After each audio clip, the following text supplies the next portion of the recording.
नमस्कार मंडळी, आज आहे मंगळवार. तर आज मी म्हटलं चला मस्त वांग्याची भाजी बनवावी काळ्या मसाल्याची बोंबील टाकून. तर इथे मी बोंबील घेतलेले आणि हे जे बोंबील आहेत ना मी बाजरीच्या पिठाने गरम पाण्यामध्ये स्वच्छ धुवून घेतले. त्यानंतर दोन तीन पाण्याने धुतले. ते आधी गरम पाण्याने धुतले आणि ज्वारीचं किंवा बाजरीचं पीठ टाकून द्यायचे, म्हणजे स्वच्छ पण निघतात आणि वास पण येत नाही. आणि ते 4-5 वांगे घेतलेले चिरून. आता मी मस्त बोंबील तळून घेतलेले आणि ते काळ्या मसाल्याचं वाटण पण काढून ठेवलेलं. आणि इकडे आता मस्त असं पांढरा भात घालले.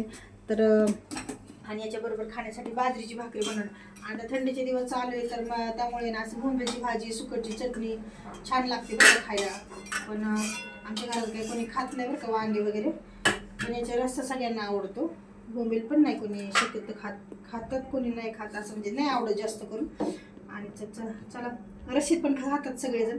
चला आता मस्त अशी फोडणी देते मी आणि नंतर पांढरा भात टाकते आणि बाजरीची भाकरी बनवते. तर कोणाकोणाला आवडते वांगीची भाजी बोंबील टाकून तर सांगा मला नक्की. तर चला बाय सर्वांना.